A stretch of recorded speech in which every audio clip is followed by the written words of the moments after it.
The Congress protest is a cover-up, it is a camouflage and a smokescreen. The protest venue probably reveals the real intent of the Congress, which is probably to intimidate and browbeat the ED, the Enforcement Directorate, which is investigating the National Herald case.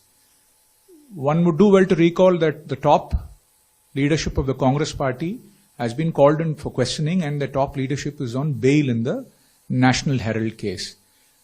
Even a few days back, there was a very bizarre tweet from the former Congress president and the LOP, Mr. Rahul Gandhi. Very early morning at about 1:50 a.m., he tweeted tagging the ED director, saying that informed sources in the ED say that a raid is being planned.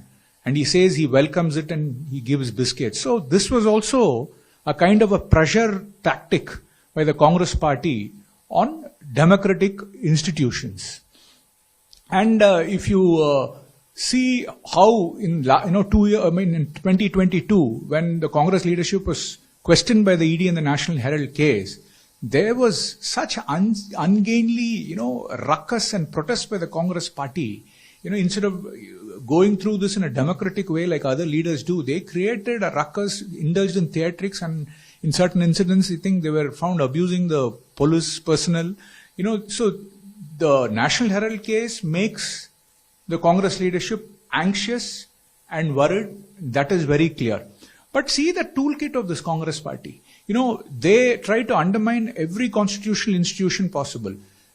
In last April, they had tried to go to the Supreme Court, and 14 opposition parties said that, agencies like CBI and ED are being arbitrarily used, and, they are being weaponized to target and arrest opposition leaders. But the Supreme Court never even entertained this plea, and it rejected the plea, and the opposition was forced to, 14 parties were forced to withdraw the plea. And the Supreme Court had observed that politicians are like any other citizens and have no higher immunity or protection. And you would recall during the election campaign the way in which the Congress party targeted our revered institutions. They politicized the election commission, they attacked, the bureaucracy, they tried to divide the army, and behaved in such a parochial way.